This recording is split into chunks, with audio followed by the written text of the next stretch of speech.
Imagine un instant le scénario suivant. Tu es une jeune fille ou une jeune femme. Tu viens de te fiancer à un homme que tu aimes beaucoup, à un homme dont tu es vraiment amoureuse, un homme pieux, un homme aimant, un homme qui te respecte. Et alors que tu es en train de profiter de tes fiançailles et de préparer ton mariage, un jour, on te révèle que voilà, tu vas tomber enceinte. Tu vas tomber enceinte sans avoir à aller avec un homme et que l'enfant que tu vas porter sera le fils de Dieu. Quelle sera ta réaction? Surtout sachant que à cette période-là, si ton fiancé découvre que tu l'as trompé ou découvre que tu es allé avec un autre homme, il a le pouvoir de te faire lapider, donc de te faire tuer avec des lancements de pied. Je crois que là, il y a matière à réfléchir. En tout cas, moi, je peux te dire que j'aurais réfléchi à deux fois avant d'accepter. Je me serais dit, est-ce que c'est vraiment le vrai ange Gabriel qui me demande de faire ça ou bien est-ce que c'est une autre personne? Eh bien, heureusement que je n'étais pas à la place de la Vierge Marie parce que elle a eu la foi.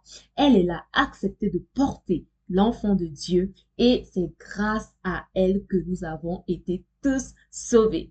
Hello, ici Germaine Diem. Bienvenue dans cette toute nouvelle série exclusive à l'occasion de notre podcast et surtout à l'occasion de la fête de la Nativité qui se fera le 25 décembre. L'Esprit Saint m'a inspiré d'organiser cette nouvelle série intitulée À la rencontre de Jésus. Donc chaque jour, nous allons publier un épisode qui parle d'une anecdote liée à la vie de Jésus. L'idée ici, c'est de répondre aux questions suivantes. Qui était Jésus?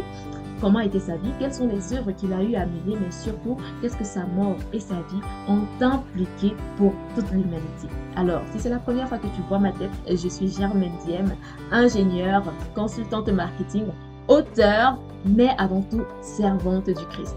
Et j'ai écrit à ce sujet un roman qui s'appelle Restaurer. Dans ce roman, je te partage l'histoire d'une jeune femme qui se laisse amadouer par l'argent, le désir de ressembler à des personnes qu'elle admirait beaucoup, mais elle va se laisser aller à ses désirs, puis elle va découvrir le côté sombre de la vie qu'elle admirait tant. Alors, elle sera brisée, mais le livre te raconte aussi le chemin qu'elle va avoir avec Christ pour pouvoir être reconstruite. Alors, c'est un roman fictif. Il est disponible totalement gratuitement sur la plateforme qu'on appelle Wattpad. Tu peux trouver le lien ici et n'oublie surtout pas de lui mettre une étoile à chaque chapitre que tu liras, mais surtout de partager le livre avec une personne qui, tu penses, aura besoin de lire. Alors maintenant que tout est dit, on peut passer à la suite et entrer dans le vif du sujet par rapport à cet épisode. Dans son évangile, Saint Luc, qui était l'un des disciples de l'apôtre Pierre, je t'en parle dans le dernier épisode de cette série spéciale sur Jésus, donc n'hésite pas à le voir si tu ne l'as pas encore fait. Saint Luc nous parle dès le début de son évangile des circonstances qui entourent la naissance de Jésus. Et j'ai souhaité que l'on revienne dessus pour que l'on comprenne un peu quels sont les mystères qui entourent la naissance de Jésus et aussi quelle était un peu la vie de Jésus avant le début de son ministère. Alors, déjà, on va parler un peu déjà des mystères qui entourent la vie de Jésus. Il faut savoir que justement, Jésus est le deuxième humain après Adam qui a été façonné grâce au Saint-Esprit. Après Adam, en fait, tous les autres humains qui avaient été engendrés étaient des êtres humains engendrés de chair et de sang.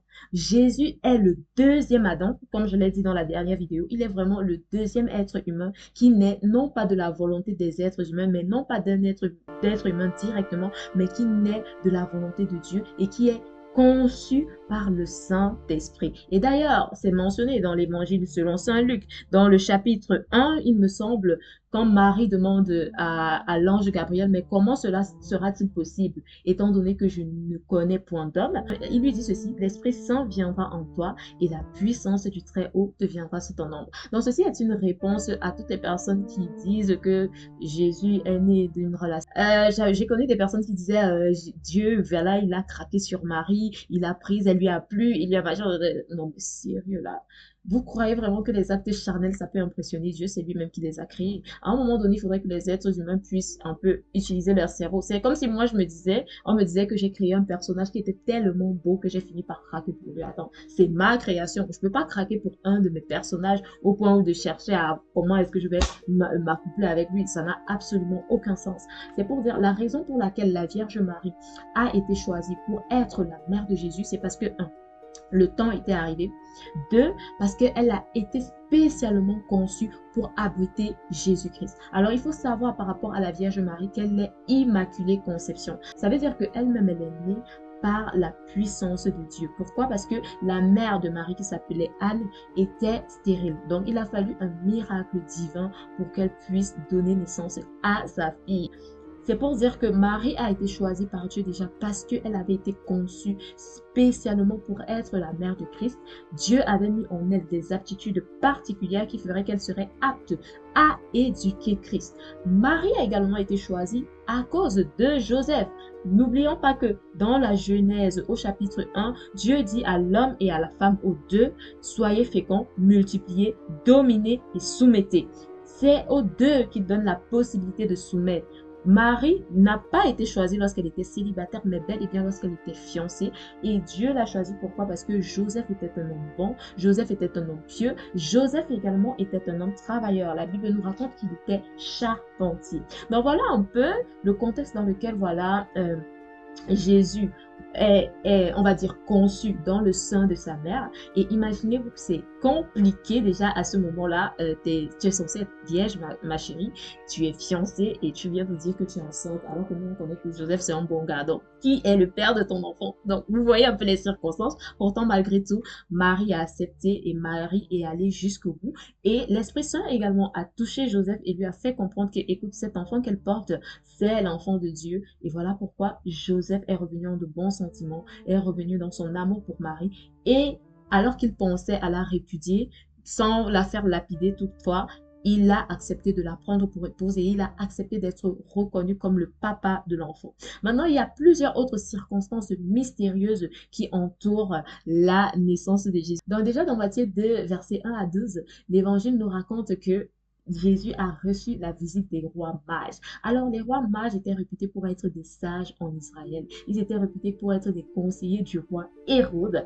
Et ayant reçu l'information du Saint-Esprit que voilà, le Messie, celui qu'on attendait tant, était enfin né, qu'est-ce qu'ils sont allés faire? Ils sont allés visiter Marie là où elle a accouché. Et ils sont venus avec des différents présents pour un enfant. Un enfant de charpentier. Souvenez-vous, c'est un enfant de charpentier, il est pauvre, il n'y a aucun moyen pour que voilà, Joseph ait écrit une lettre pour envoyer au roi mage et leur dire que voilà, mon fils est né et tout, donc on a besoin de faire la layette.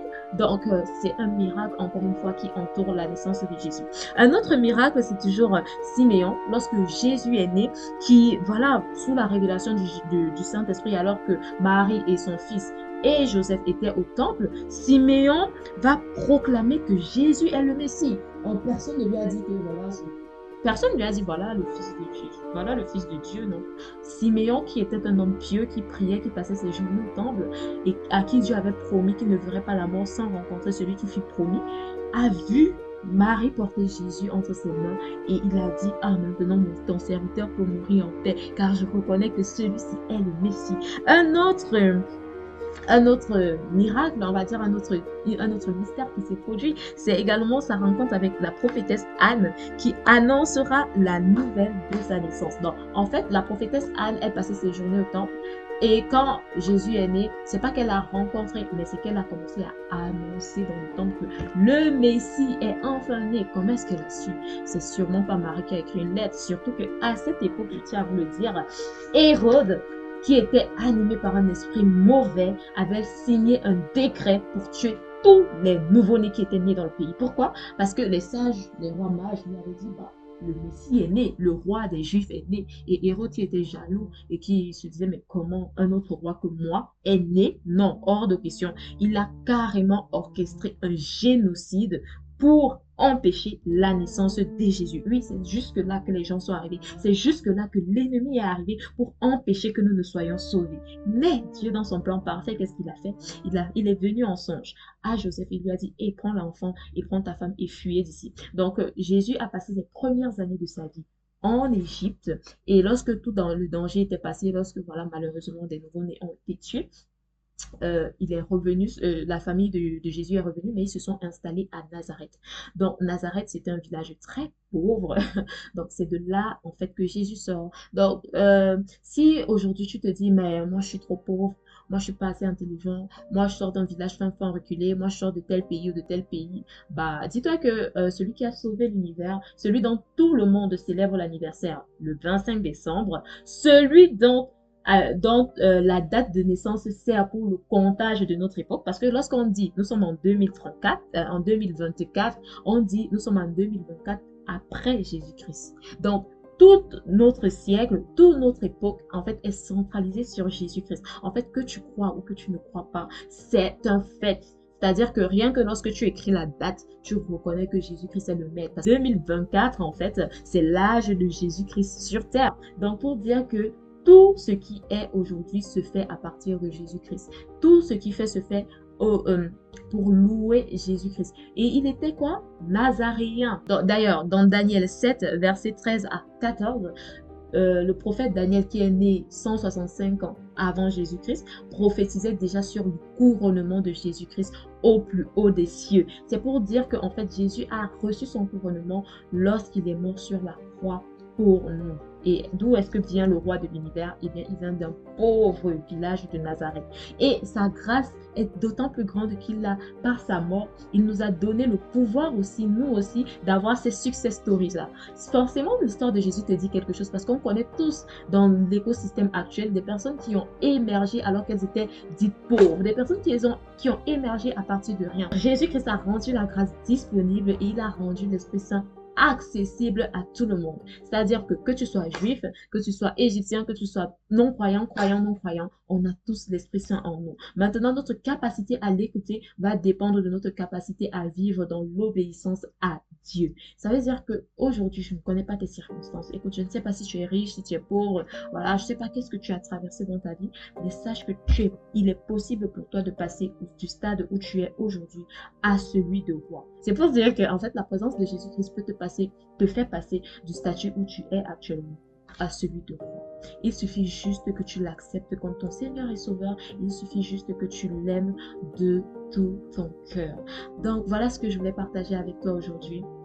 Jésus n'est pas un enfant riche, il n'est pas né fils de roi, mais il a vraiment été né fils de charpentier.